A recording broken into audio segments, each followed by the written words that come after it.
It's time once again to slip into your camo, grab your bow, and join us out in the field for another episode of the Up North Journal, presented by PSE Archery. The Up North Journal crew is knocked and ready to rock for another exciting adventure. So let's step outside and hit the trail.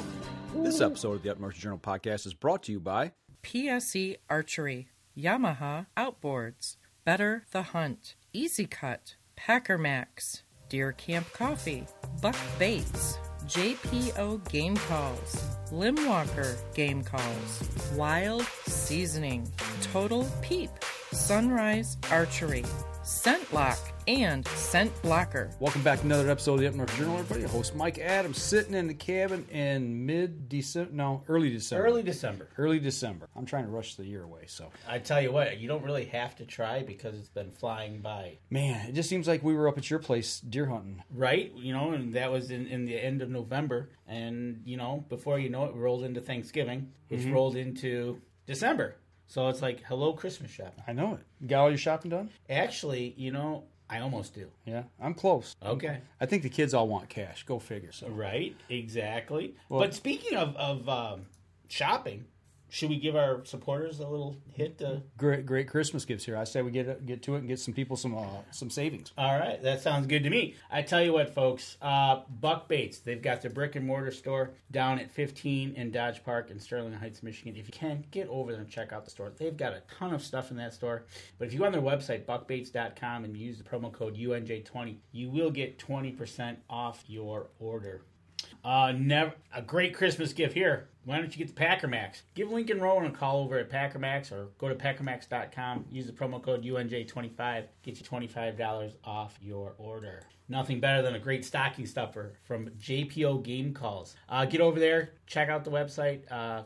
Use the promo code UNJ10. You'll get 10% off your order. And that Christmas dinner is coming up. Why not throw some wild seasoning on it? Use the promo code UNJ2021. Get 10% off your order there. I used some last night. Did you? Yes, I did. What better way than if you're out kayaking? Yep. Than to stay warm with Deer Camp Coffee, right? So that's right. Get over with me. Right? So get over to deercampcoffee.com. Use the promo code UNJ10. You'll get 10% off your order. And don't forget, we have our own blend over there, the medium roast, Up North Journal blend. Absolutely. And I tell you what, if you hook over to my screen real quick, we're going to take a quick peek into the 28 degrees of Newberry. You would do this to me here. You throw me a curveball. Right? It's 28 degrees up in Newberry. There's the live cam. Downtown Newberry, FM 123 FM up in Newberry carrying the show. Stop at Cedars, pick up some great pizza and some great deer camp. Absolutely. Gotta love it. And there's snow on the ground. There is. It's only 28 up there. It's only 28. It's 40 here. So. Right. It won't be long. It'll be like negative 28 up there. Right, exactly. But thanks to FM 123 for carrying the show up there. We appreciate it. So, I'll tell you what. Let's just get into this thing, man. Absolutely. Let's get in. We got a interview waiting in the wings. We've talked to 3 out of 4 of the Yamaha friends we've met in the beginning of the year. But what better way to wrap it up than having the man, the myth, the legend, Robert Blosser on to wrap up the year? How's it going, Robert? It's going good, man. I don't know how to follow that introduction, though. Danny sets him up, man. He does a nice job setting you guys up. Yeah, I'll take it, but I'm not sure it's all true, right? Oh, you know what, my friend? I tell you what, we've been watching you guys since April when you guys were here in Detroit, and you guys have done a wonderful job for Team Yamaha and the way you guys have all fished and worked together through everything that I think has been thrown at you in one season and the kitchen sink. The kitchen sink. Yeah, that's a good way to sum it up. But yeah, it's definitely fun to live out your passion, right? It's great to enjoy what you do, and it's great to enjoy your work. That's for sure. Looking back over the year, we've talked to all 3 of you guys now, and you're the 4th. But let's start at the beginning of the year. You're going into this. What was your thoughts looking at your schedule ahead of you as to, okay, my object is to get to the championship in October? What was that thought process you were starting to walk yourself through going into all these different spots? This was... it wasn't necessarily how do I get to the championship, right? This was a whole new format. This was a whole new everything. And the closest thing I can compare it to is anybody's rookie season in the big leagues, right? This was figuring out how to be the most productive in a completely foreign format. You know, I've spent 13 years, 14 years approaching tournaments the same way. And this year, throw everything I knew out the window about tournament strategy and try to develop new plans, new strategies, new ways to go about things, because nothing like this has ever been done before. And it wasn't necessarily the bodies of water and the schedule in front of me. It was more about strategizing, how do I make this format work to my advantage, right? My whole past has been fishing for the 5 biggest bites, and now we're fishing for the most weight. So a lot goes into play. You know, you got big fish, small fish. Can you catch more small fish than you can big fish in cumulative weight?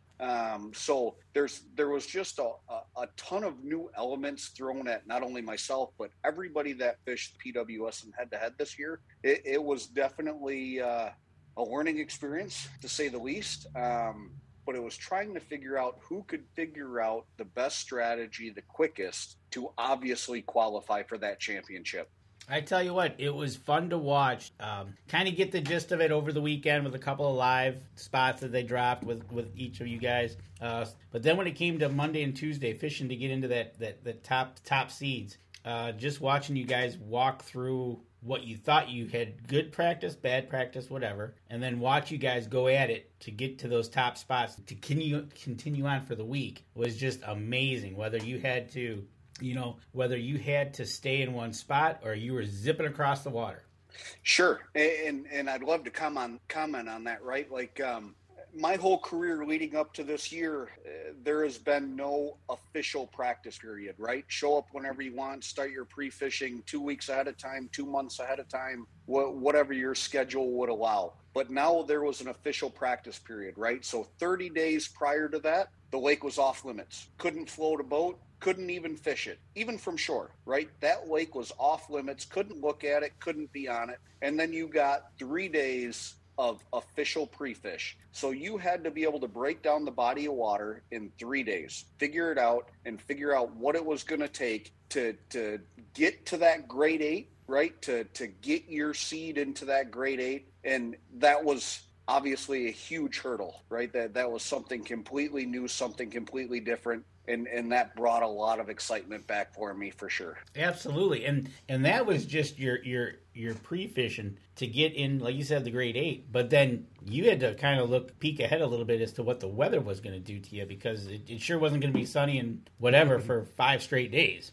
You know, I've never fished a 5-day tournament before, right? So for those of you that don't know the format, let me just run through it real quick. We had 3 days of practice. And then the whole field, all of the competitors were on the water for the first 2 days. So there was 32 anglers competing the first 2 days. And then the top 8 with the biggest weight went on into a bracket format for the next 3 days. So in my whole career, I have never fished a 5-day event. I have fished 2, 3, and 4-day events, never a 5-day event. So when you say weather, huge, right? You're never going to get 5 days. And then if you want to throw your pre-fish days in there, you're never going to see 8 days of consistent weather. So you had to be ready to make adjustments immediately. And having shortened tournament days, right? They were only 5 hours long. So when your gut, when your mind, when your head started telling you maybe I should look at this, if you weren't making that move right then and there, you were already behind the 8 ball.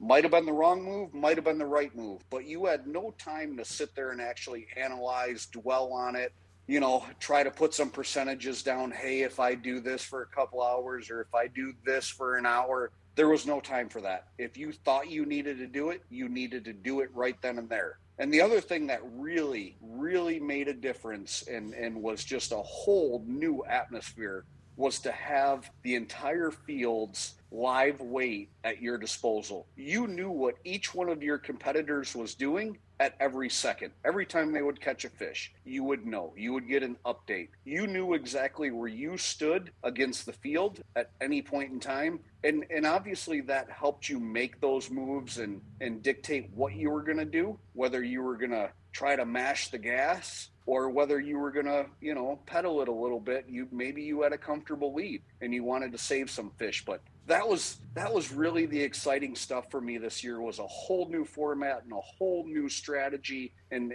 honestly, I can't wait for next year. Talking about that, mashing the gas or laying back a little bit, I got to imagine that the amount of pressure, it's just got to be incredible. But not only that, to make those choices on the fly, the guys who probably had the most success, I would think, would have more than just one or two things in their back pocket. They probably got several things in their back pocket. In case one thing doesn't work, they can immediately start switching and going to that second, that third, maybe fourth thing to make it happen. There was absolutely no way you were going to win one of these events with one magic spot. It just wasn't going to happen, because I think every fisherman can relate that you may have a honey hole, right? You may have a magic spot, but the odds of that producing 5 days in a row are slim to none, right? We get a weather pattern come in, we get a wind change direction, whatever it may be. It's very rare to see one spot produce 5 days in a row, especially a tournament winning weight 5 days in a row. So if you look at all of the guys that not only won the events this year, but finished well consistently, it wasn't off of one area. They had a pattern of some sort figured out, or they had a good milk run in place, and you had to literally fly by the seat of your pants to make it happen. Absolutely. And if people want something to do this winter, a big shout out to Head to Head and Andy Cleveland over there in that group over there. They did a fantastic job with you guys and actually doing the commentary as well. But go back and watch some of these tournaments and watch how, like, one tournament you were here in Detroit, the weather was not the best, all the way to the algae bloom in New York in October. Floods in Nebraska. And it was just heat. One day was heat, and the next, you just got to go back, kind of skim through the last season to prepare you for next season, because I think next season is going to be just as good, if not better. But that weather, and like you said, you had to have the go-to spots with an S. Yeah, and don't get me wrong. I fished areas in the tournament I never even looked at pre-fishing, right? It's just going by the seat of your pants. It's looking at a topographical map. It's putting the puzzle together during the tournament, right? Because in 3 days, you're not going to unlock every key to a lake. I don't care how big or small it is. And when you add weather as a factor, but when you have to put it all together, even during tournament hours, that's what makes it really challenging. And then on top of that, right, no live bait. We were not able to use live bait. And as a walleye fisherman, live bait are staples, right? But this was great to be able to say, throw the live bait off the table, run what you brung, and make sure it's artificial, and go catch what you can. And when we stack up all these anglers who are phenomenal anglers, and everybody tries to accomplish the same goal, which is obviously winning the event, you see guys either excel or fall on their face. And that's the beauty of watching the live event play out. Yes, there's definitely going to be down times. There's going to be slow times, but that happens during fishing. But you get to see the highs, the lows, the entire roller coaster of emotions that everybody goes through. Absolutely. I tell you what, we're coming up on our first break, and when we come back, we're going to entertain that emotion roller coaster when we come back. All right, we're going to take a quick break. We'll be right back after this.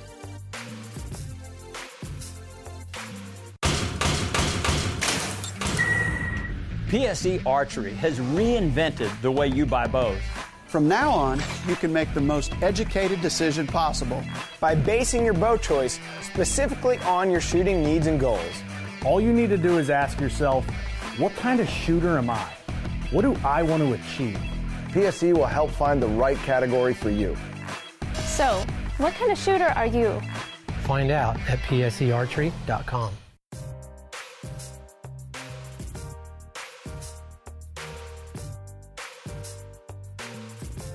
Welcome back, second segment of the show.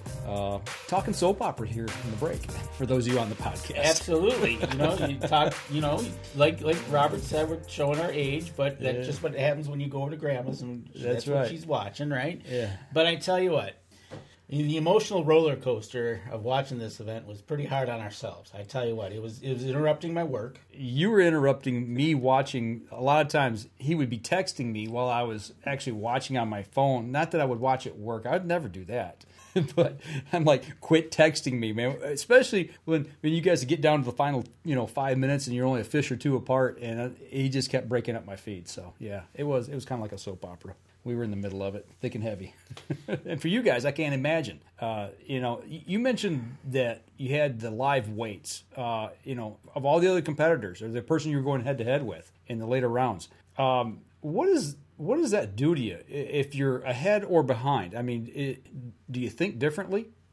Absolutely, right? I mean, if somebody's going to sit here and tell you, no, I'm just going to go stick to my plan and, do what I think is right, come on, let's be real, right? When you're looking at a live leaderboard and you're getting your tail kicked in, it's time to make a change, right? Like, you're not just going to sit there. But on the flip side, right? Fortunately, I was able to be in the position a couple different times this year where I thought I had a comfortable lead and was able to go do more pre-fishing, go do more exploring, try different things to hopefully give me an edge for the next day. Mm-hmm.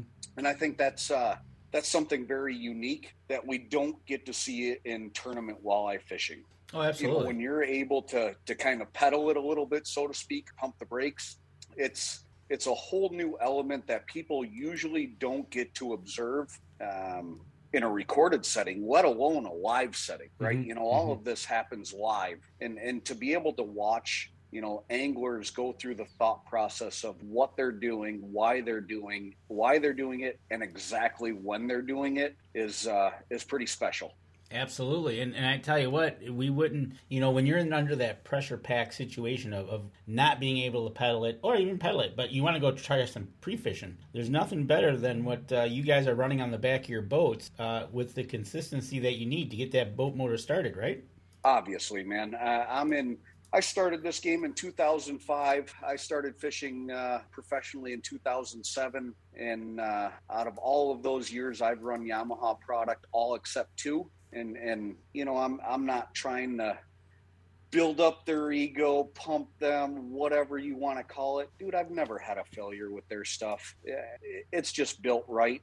Is it going to be the fastest? Is it going to be the latest and greatest? Is it going to be the cutting edge? Usually not. And that's honesty. Will it always start? And is it the most reliable product out there? Yeah, it is, right?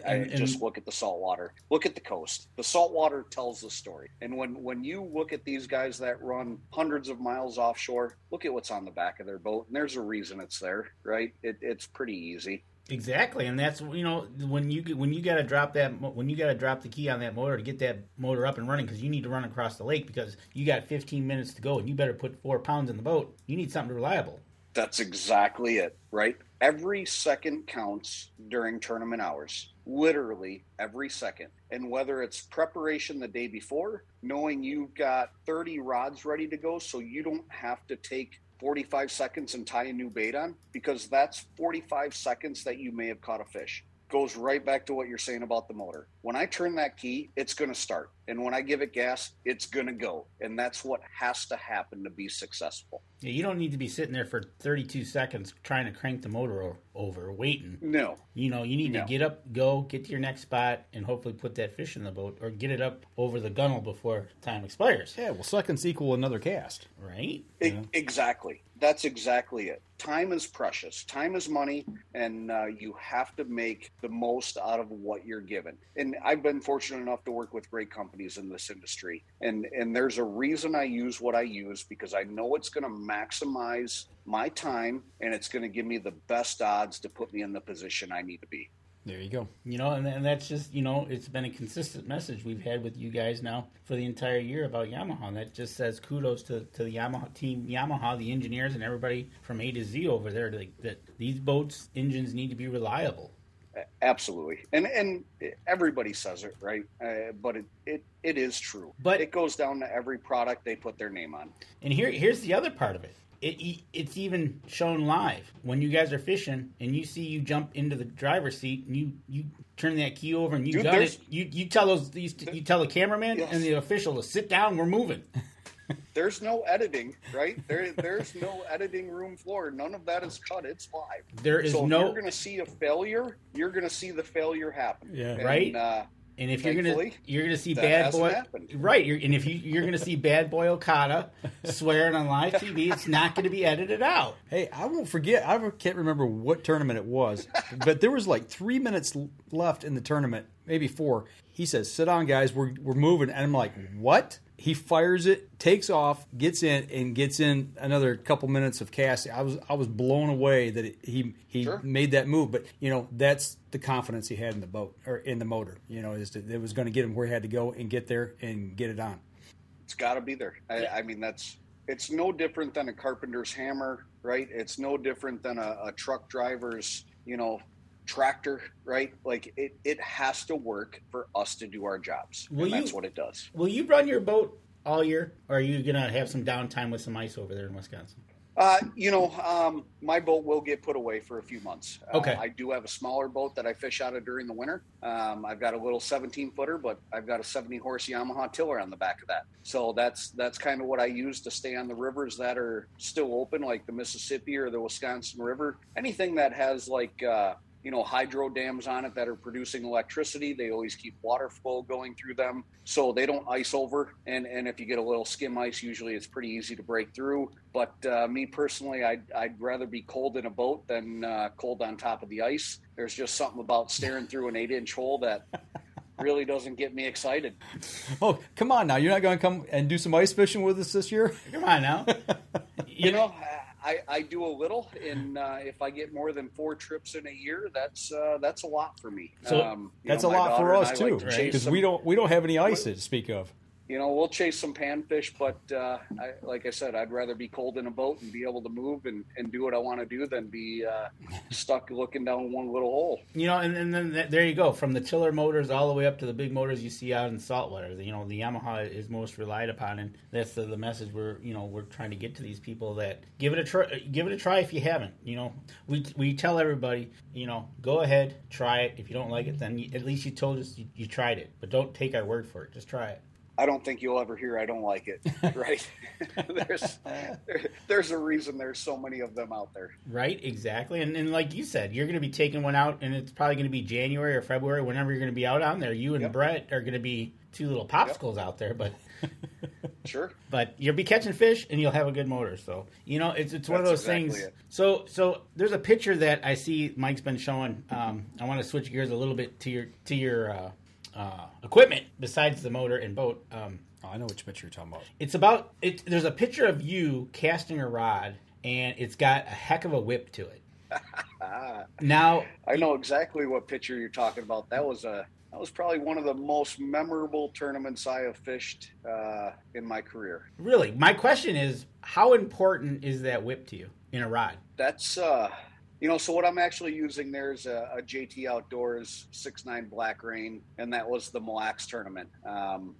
I'm not going to say people have to go out and spend a ton of money to have fun fishing, and that's absolutely not the case, right? Like, do whatever you need to do to get out fishing first and foremost. But once you get bit by the bug and you want to elevate your game, there's something about high-end rods that really open your eyes. And I'll be the first one to say, for 3/4 of my career, I never used a rod that was more than $150 retail. And I thought I was fine. And it wasn't until JT Outdoors put a really high-end rod in my hand and I got to spend some time with it that I honestly realized what I was missing and what you can actually feel, and the difference in, I don't want to say fishability, but just the knowledge and the what you educate yourself on. You feel every little bottom transition, every little rock, pebble, boulder, piece of wood. Is it muck? Is it sand? And all of that stuff telegraphs through. And when you actually get a hold of your first high-end rod, and they're not cheap, right? But if you've never fished with a really high-end rod and you're an avid fisherman, it actually blew me away as to what I was missing. And it may sound petty, but I've become a better fisherman because of it. I really have. That tournament speaks for itself right there. that was one of the funnest times I've ever had. Those 5 days were absolutely off the chart. And for whatever reason, we got dialed into that bait you see on the end of that rod, and it's a piece of plastic, right? It's a rage swimmer in blue bug, and for whatever reason on Mille Lacs, that's the deal. If you're going to go to Mille Lacs in midsummer and you don't have that, you're in big trouble, right? Like that bait's legit. There was a live bait tournament that was going on 2 days afterwards. And the weights we put up with that artificial bait actually outfished the live bait, the crawlers, the chubs, the leeches. I can honestly say, like, I've never seen that hold true at many other places, right? A magic bait really doesn't exist, but for whatever reason, that one right there was special on that body of water. I don't know if it's water color, water clarity, what the fish are eating. You know, it wasn't the obvious combination.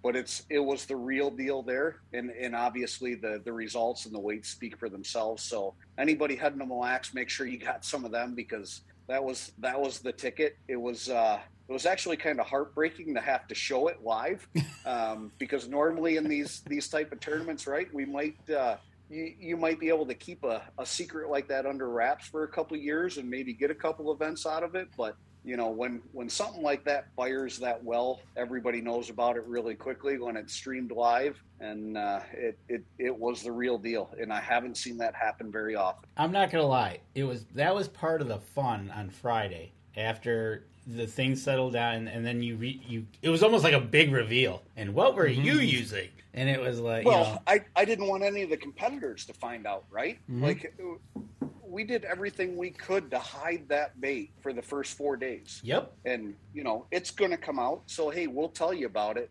But I'm not saying a thing the first 4 days. No, right? I get it. That was like the buildup, is watching you guys start catching this stuff. And all of a sudden, it's like, well, what are they using? I don't know. They're not showing it. But so stay tuned till Friday when... You know, if like you had mentioned earlier, if anybody's got the winter blues sitting in and they want to watch a fishing show, if you're going to go back and watch any of the head-to-head stuff, I highly suggest that Mille Lacs event, because that was just a fish-catching phenomenon that went on that lake with that bait. It was unbelievable. And it was, and I'm not going to lie, after watching you guys use them, I was going up to my cabin up in the UP. I was heading over to the water. I'm like, told my daughter-in-law, we we get some of these things because we're going to try them out. So not only did you do it live on TV, it became a sales pitch, because I went and we were buying every color we could. I'm like, and it's just like, you know, here we go. It's a great bait, man.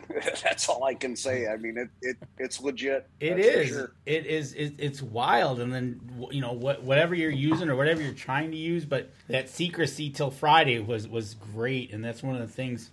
Again, go back, watch some of this stuff, because, like we said, it's made for TV fishing. Yeah, it's on head-to-head.com. It's on YouTube, head-to-head.com. But yeah, go over there, check it out, and you can see these guys, and it's great. And that's one of the things that we like about this. And we're coming up on our second break. Yep. And when we come back, we're going to continue our chat with Mr. Blosser about some more fishing. All right, we're going to step outside, take our next break. We'll be right back after this. PSE Archery has always dominated the speed category. Now, the most revolutionary cam system ever to hit the market has perfected the shooting experience. Introducing PSE's Evolve Cam System, featuring extremely high let-off capabilities and the smoothest draw cycle in history. No other cam system has ever delivered this level of total comfort and total control. Experience PSE. Experience performance.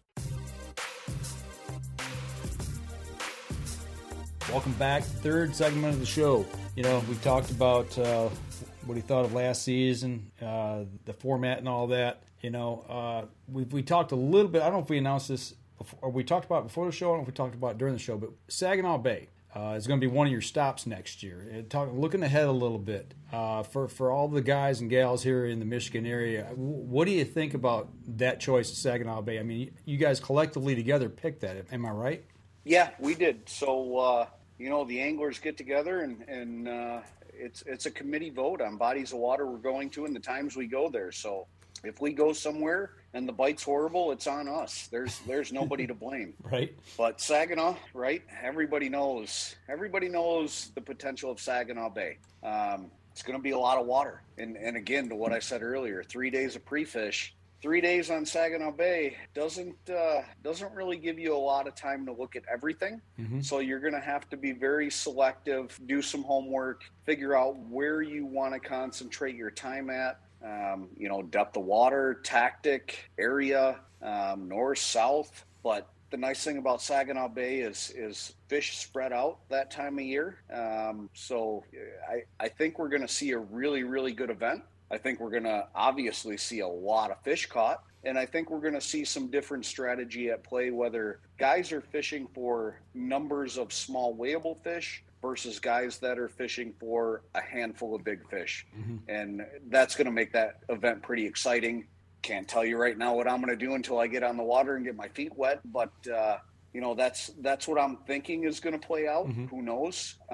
But right now, that's what I think is going to happen. And that's going to be, looking at the schedule, it's going to be June 20th through the 24th on Saginaw Bay. So you're going to be right into the June fishing up over there. But actually, you're going to start out in South Dakota and then head to, in April, and then in May, head to Wyoming. So you're going to start out west and you're going to start working your way back. We are. So we're going to start out on the Missouri River in the Chamberlain area, and not known for big fish, right?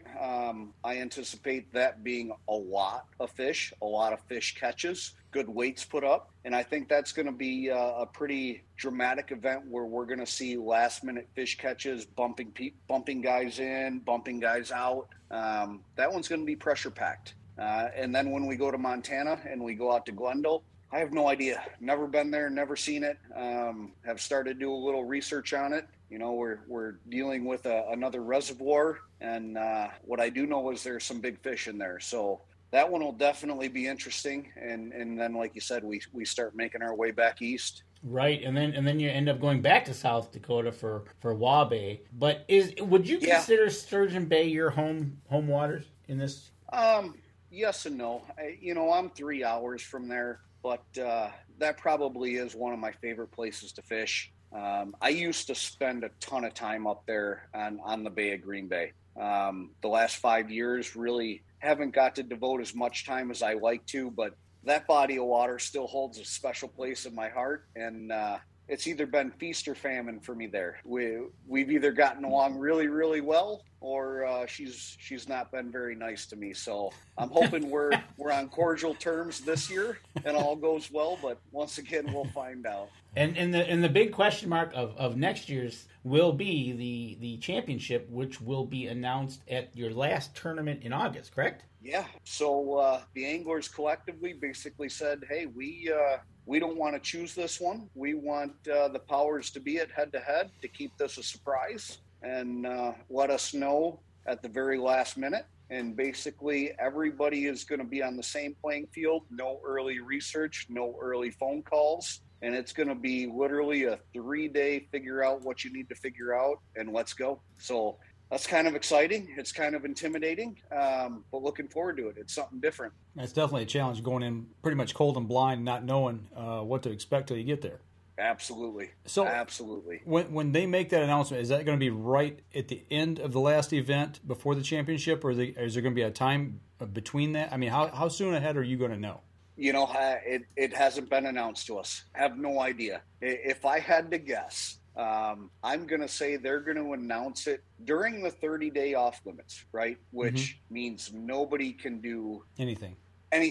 You're going to get all of your knowledge in those 3 days of pre-fish. There's no homework to be done. You know where you're going, and you can't start anything until you get there, which is fine with me, right? Let's throw that curveball in there and see what happens. But who knows? They may release it earlier than that. But that's just my hunch. Well, it's got to be in somewhat of a time frame where you can make accommodations for, because you got to travel and you got to book hotel room or whatever. So you've got to have a place. So that'll be interesting. They can obviously give the days out, right? So everybody can make arrangements to have those days off. Right. But if they announce it 30 days prior, that's plenty of time to make accommodations, knowing you've already got the time set aside, and away we go.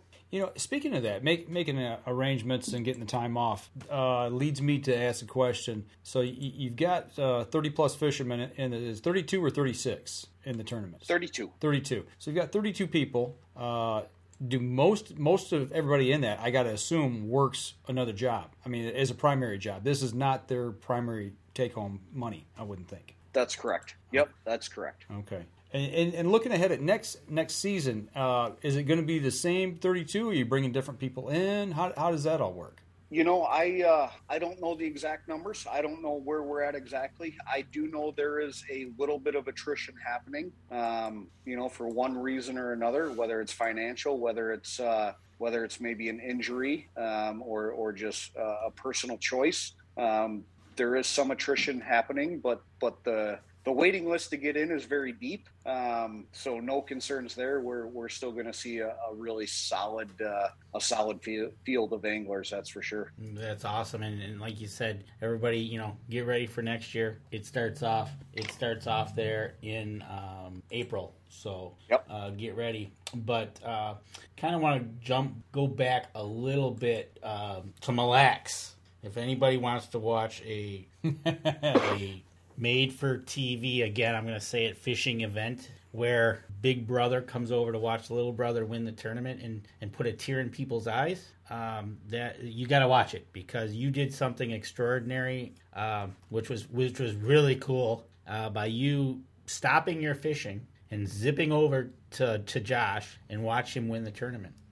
Yeah, once again, that's one of those luxuries of knowing where your competition's at, right? Mm-hmm. I think that day I was fishing against Max Wilson, and sorry, Max, I think I had you lapped. And, you did. We're not going to lie. You had him. I had 30 minutes to spare, and I was watching the leaderboard, and the championship match was coming down to the wire, and my brother was in that, so I decided to take a boat ride and was lucky enough to find him, and got to watch it all go down. That'll be a memory that I won't ever forget, right? And that's an event that's pretty special to me, for sure. Go back one day earlier, when you and Joe were going head-to-head, the slugfest, the two heavyweights going at it until the final round. 60 plus and 70 plus pounds. I mean, you guys were like 3 or 4 pounds apart, I think, at the end of the day. But you were actually, if you had beat Joe, you'd have been fishing against your brother for the for that tournament championship. I know that was going through your mind. Talk about that just a little bit, how that would have played out. First and foremost, I had to get through Okada, right? I respect the heck out of that guy. He's one of the best fishermen I know. Absolutely. He's very analytical. He's very detailed. And the guy does everything with a purpose. That's for sure. And he was on a really, really special bite. And I knew I had my work cut out for me. And the gloves were definitely off. And that was a slugfest. And that's right up there in my memory bank as well. I mean, I think between the two of us, we collectively put up 140 pounds in 5 hours of fishing for two guys, right? That's pretty insane. But that was one of them days where everything just clicked. Unfortunately, we were over 100 degrees heat index. It was brutal. I believe he had to take a few minutes out of his day just to fight off some heat exhaustion. But, that was a battle in itself. And had I got through that as the winner, yes, I would have faced my brother. And nothing would have changed, right? At the drop of the hat, the gloves would have came off, and I would have went just as hard against my brother as I did Joe. Wasn't meant to be. Maybe someday it'll shake out to be that way. But in the end, it was a great event all the way around. A lot of memories were made. A lot of records were set. And it's something I will never forget. That's for sure. I tell you what, when you jumped into his boat and gave him a hug, and he kind of broke down a little bit, it was one of those special moments that you and the two brothers have on live TV, and it was amazing. It was awesome. Not gonna lie. Yeah, I mean, not many people get to win a major event to begin with, but to be able to have a front row seat to watch your brother do it, that takes the cake, man. That was special. It was a good moment. Absolutely. And next year he'll return the favor. Hope it wasn't the only one, right? Yeah, exactly. Right. Hope it doesn't end there. Let's keep it rolling. Right. And Steve Schwartz says, "Hey Robert, I hope you had a successful hunting season, and I will be rooting for you, brother." So appreciate that, Steve. Thanks, man. Thank you very much. That's the other part of this, that as you guys are going from these lakes to lakes to lakes and people are picking up on this tournament thing going on, you started developing a following that might have been following you in a boat or on shore, watching you guys. Sure. And that was kind of cool. And then, obviously for us that were watching it on internet, it was, you start to see these folks start to follow you guys. That's pretty cool, huh? Yeah, I mean, it's great, man. Without the support of not only family, sponsors, friends, right? The fans have to be there. Without the fans, we've got nothing. And I've always been true to that. I've always been humble about that. And I always take time out of my day. Somebody sends me a message on Facebook or any of the social media platforms or an email or whatever. I always set aside time to respond because without them, I've got nothing. And the fishing industry as a whole is a very, very tight-knit community. And the more people we can bring into that, the larger that grows. And in today's day and age, electronics, right? Like everybody's heard it. It's been said time and time again. But we got to get people outdoors. We got to get them hunting. We got to get them fishing. We got to get them hiking, right? We got to get them engaged. And if getting them engaged means me responding to a question or me just having a conversation with somebody about fishing, I'm here, man. I'm willing to do it. I'll do it all night long. Hit me up for sure. There you because go. That's what it takes. I tell you what, no doubt about it. Get everybody and anybody back outdoors. But I tell you what, we're coming up on our last break. We've talked about all the head-to-head. We talked about Yamaha. We're going to talk about something coming up next week. You're going to be heading south to do some fun fishing. It's heading far south, man. I just said south. You're going to explain how far south. All right. We're going to step outside. We'll take our next break, and we'll be right back after this.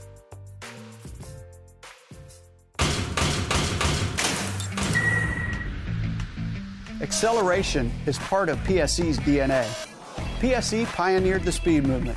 Now they've developed the vapor category to help you find the most powerful bows on the market to fit you. High speed equates to intense power and building the momentum you need to be successful. Are you a vapor shooter? Find out at psearchery.com.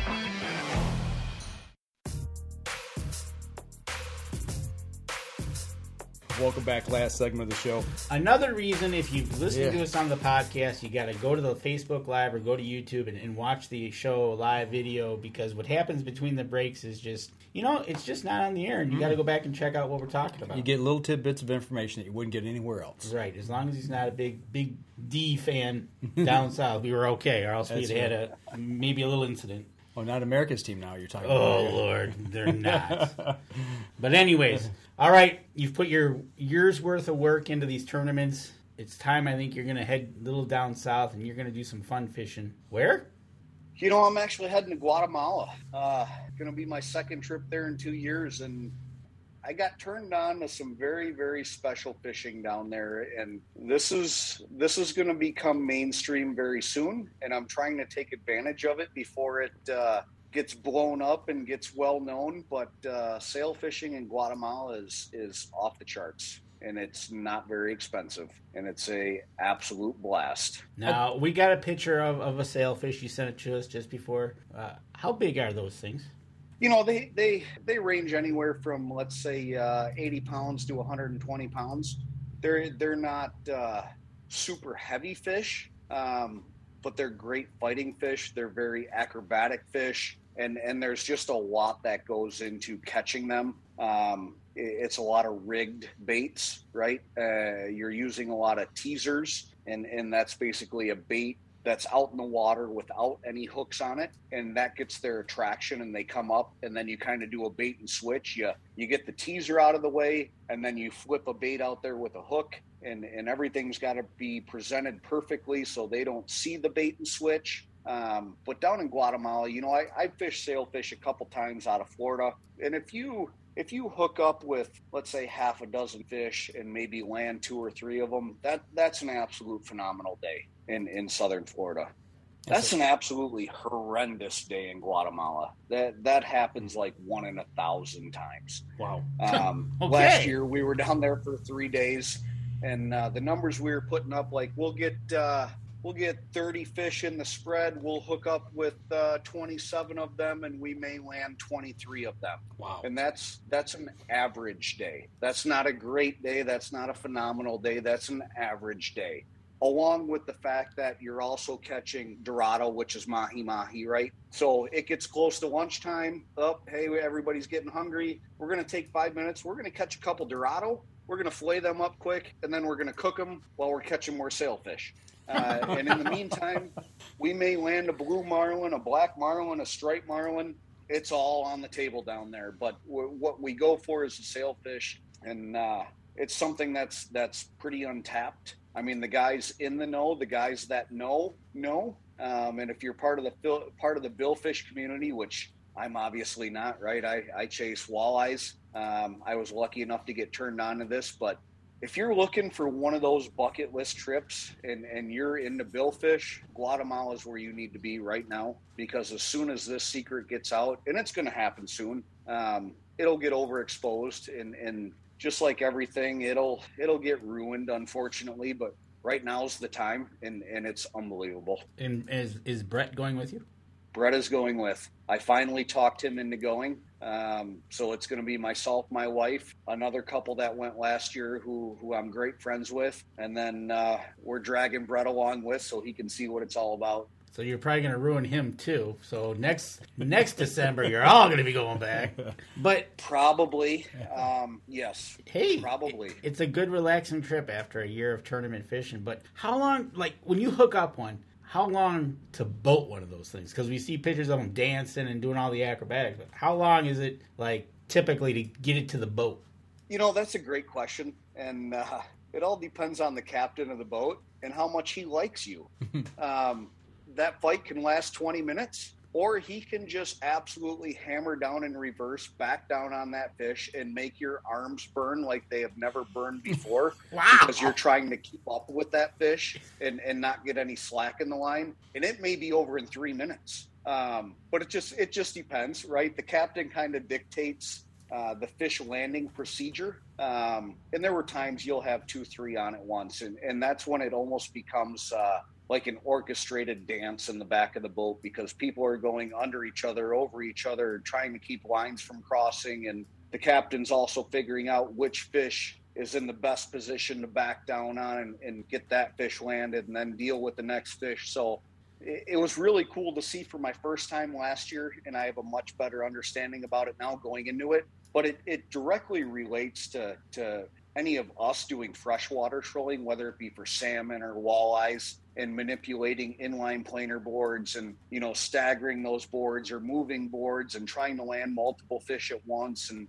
it was pretty cool to watch how all that is semi, you know, the same. It's all relatable. But then again, we're dealing with 100-pound fish on the end of the line and in a much bigger boat. And, you know, sometimes a much overzealous captain that wants to land as many as he can, so he's going to burn your arms up as quick as he can. But that's all part of the fun. So with 3 fish on, you guys are all standing in the back of the boat, reeling down on these fish, and it's just a matter of what he decides. Correct. Yeah, he's definitely yelling out commands up from the fly bridge, right? Because he's up in the fly bridge from an elevated platform running the boat, and he actually sees the fish coming up into the spread before anybody does, kind of, you know, at that water level. He's got a better vantage point, and he's letting the anglers on deck know, okay, hey, we've got a fish coming up at the right teaser, or we've got multiple fish coming up in both teasers. Get ready, get the pitch baits ready, get ready for the bait and switch, right? And when you get multiple fish on, it's definitely organized chaos. And you know, you would set a relaxing trip. No, dude, it's not a relaxing trip. It's a trip. If you're a fisherman, it's a trip everybody should do. But this is not sipping pina coladas on the beach. This is not relaxing. This is hardcore fishing. But if you're into hardcore fishing, this is something you need to do for sure. But you're in shorts and flip-flops, man. You're relaxing. Don't lie. Okay, I'm going to challenge you. Okay, let's make this trip, and at the end of it, you tell me how relaxed you were, and we'll find out. Dude, I'm in. I'm in. I'll take that. Dude, one of them fish would jerk and pull you in the water. I'll be in Guatemala in December. I won't be up here.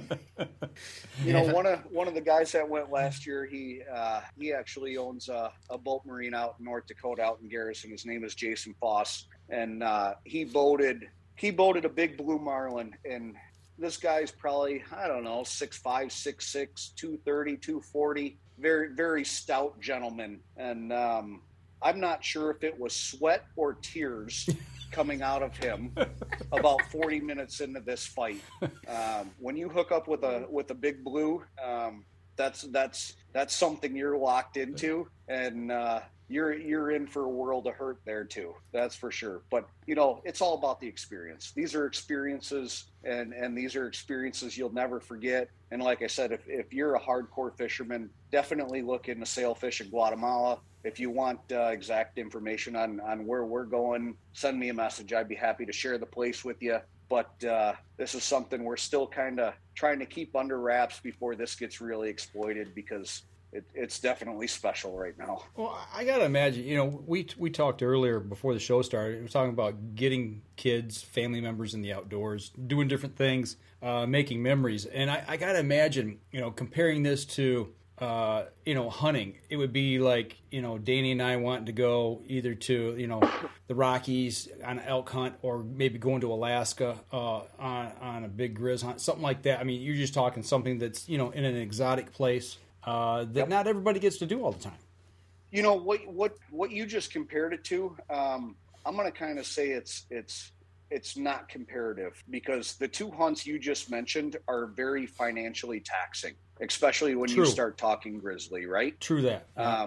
This is something you can do for under $3,000 a person, including your airfare, your lodging, your meals, your fishing, right? It's not cheap, but in the grand scheme of things, from what you just compared it to, it's very cheap. Yes. And this is something you will never forget, right? And then I'll be able to get my blue marlin up on the wall. Okay.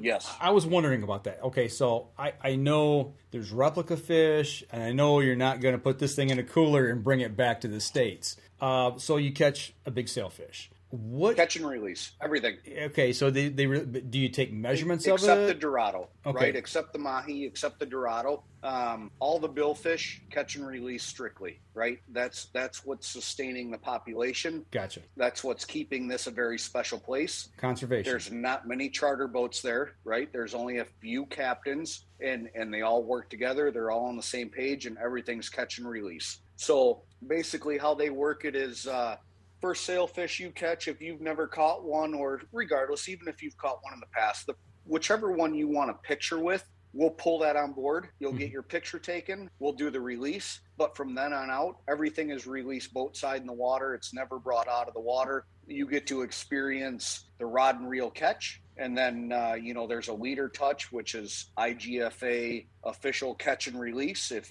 that's what you're going by. But there's a leader touch, and then we go ahead and cut, and the fish swims away unharmed. So very few of these fish are actually brought into the boat, but a few of them are for pictures, but everything's released right away. Wow, that's cool. That's awesome. Well, look at the conservation that they're working together, all the captains, to make sure that they sustain what they got going on. Mm-hmm. Kudos to them. That kind of ties right back to head, right? Yep. Like the format we're fishing, we're catching the fish, we're weighing the fish, and we're immediately releasing the fish. You know, we're not putting them in a live well. We're not transporting them back to a weigh-in, right? We're not looking at 60 to 100 mile rough boat rides where we're beating fish up. Same thing down there. Mm-hmm. It's all catch and release. It's all about sustainability, and it's all about protecting the resource. And you said it's all those species except for the one that you'd mentioned. Yeah, they have that for lunch. But that's a renewable, you know, that's a proven renewable resource, right? Mm-hmm. And that's something that actually needs to be harvested, just like we have deer season, right? If we didn't have a deer season, what would happen, right? It would be overpopulation, or they wouldn't be healthy because everybody would be fighting for food and territory. Same thing with the Dorado down there. Mm-hmm. There is a harvest quota, and you're allowed to harvest those, and they're very tasty, right? That's what we use for lunch and dinner. And our car insurance would be higher too. Yes. Right.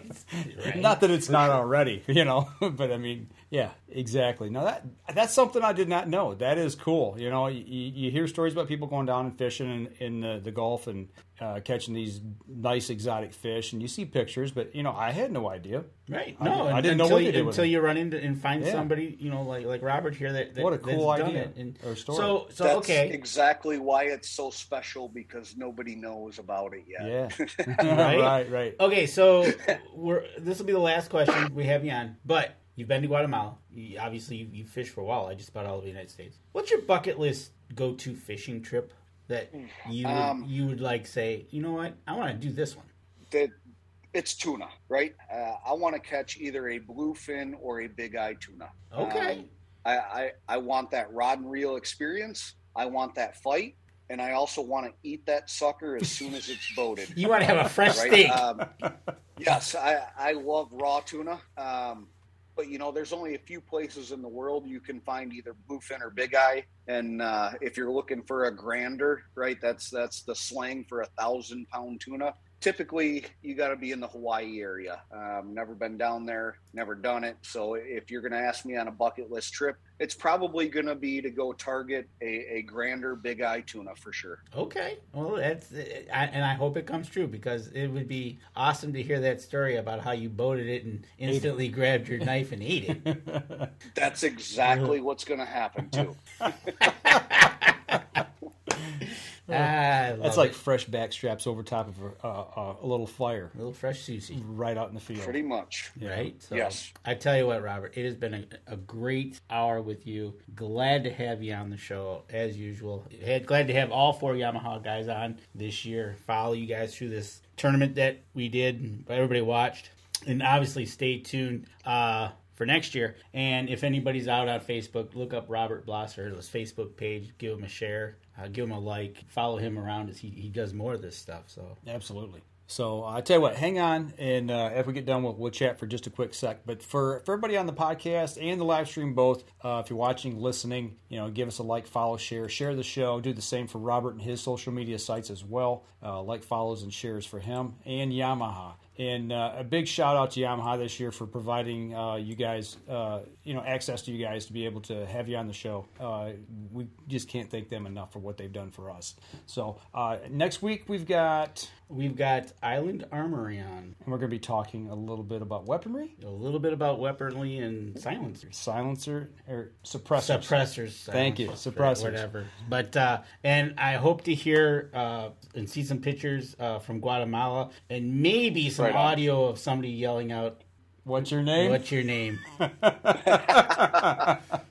No, I appreciate the time, guys. Thanks for having me on, and it's always fun. Look forward to next year for sure. Absolutely. Can't wait to see you guys up here in Saginaw, man. That's going to be a blast just watching and knowing you guys are up here in our neck of the woods. So that'll do it for us this week, folks. Be back again next Thursday night, 7:30, talking with Island Armory, talking a little bit about some firearms and some suppressors. Y'all take care. Be safe out there for those of you still hunting, and we'll see y'all again next week. This episode was brought to you by PSE Archery, Yamaha Outboards, Better the Hunt, Easy Cut, Packer Max, Deer Camp Coffee, Buck Baits, JPO Game Calls, Limwalker Game Calls, Wild Seasoning, Total Peep, Sunrise Archery, Scent Lock, and Scent Blocker. Thanks for listening, and join us again here next week. Until then, remember, as we always like to say, if you're out on the water or in the woods, shoot straight and be safe. Until next week on the Up North Journal.